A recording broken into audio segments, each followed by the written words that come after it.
भर में देश भर में जो युवा साथी जो कर रहे हैं उसका असर ये है कि पिछले 2-3 महीनों में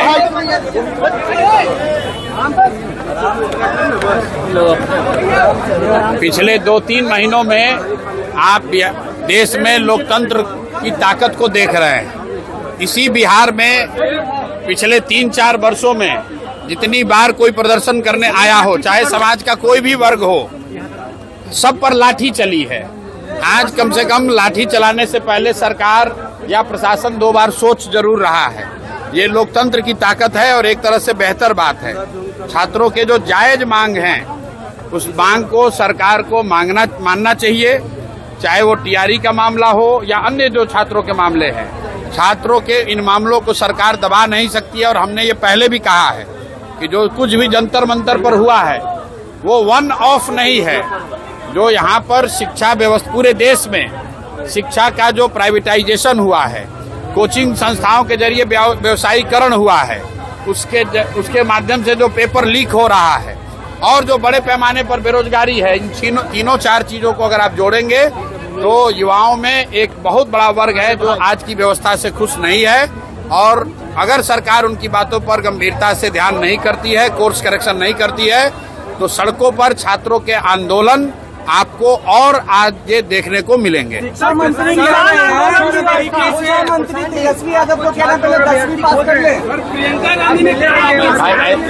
जो लोग मुझे खोज रहे हैं तो हम तो यहीं पटना में ही हैं, रोज यहीं पर घूम रहे हैं। सर, किसानों ने भी आज आंदोलन किया है, हम जमीन नहीं। किसानों का जो आंदोलन है, ये जो 11 सैटेलाइट सिटी बनाने की योजना की घोषणा सरकार ने की है, तुरंत फुरत में बिना कुछ समझे हुए बड़े उद्योगपति और बिल्डर्स को मदद करने के लिए बिहार के सामान्य परिवार के किसान, सामान्य मध्यम वर्गीय किसानों के जमीन को औने पौने दाम पर लेकर बड़े उद्योगपतियों को, बिल्डरों को देने की जो साजिश है और 1 साल उस जमीन पर कुछ काम नहीं होगा, कोई खरीद बिक्री नहीं कर सकता है, उसके खिलाफ समाज में व्यापक असंतोष है।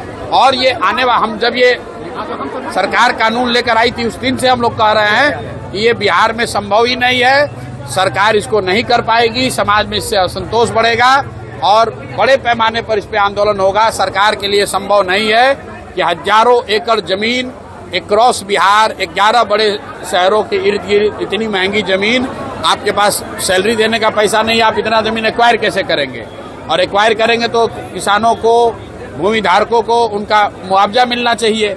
ये कहने से कि जमीन का रीडेवलपमेंट करके आपको वापस दे देंगे, उससे जमीन का भाव बढ़ जाएगा, ये आर्गुमेंट पर कोई जमीन अपना देने वाला नहीं है। शिक्षा मंत्री ने बयान दिया है कि तेजस्वी पहले 10वीं पास कर ले, उसके बाद शिक्षा पे वो सुझाव देंगे बिहार सरकार। ठीक बात है।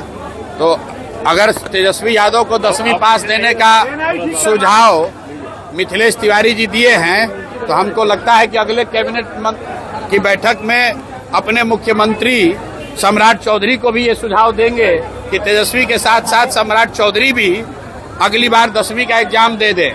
मैं तो बिहार की जनता की ओर से, पढ़े लिखे युवाओं की ओर से, उन सारे लोग की ओर से आग्रह करूंगा कि यहाँ के नेता मुख्यमंत्री सम्राट चौधरी और विपक्ष के नेता तेजस्वी यादव, दोनों आदमी अगली बार मैट्रिक का एग्जाम देकर पास हो जाए, ताकि यहाँ के लोगों का विश्वास हो कि भाई इनको ये मैट्रिक भी पास अपने दम पर कर सकते हैं। दोनों को अगली बार मैट्रिक का परीक्षा देना चाहिए।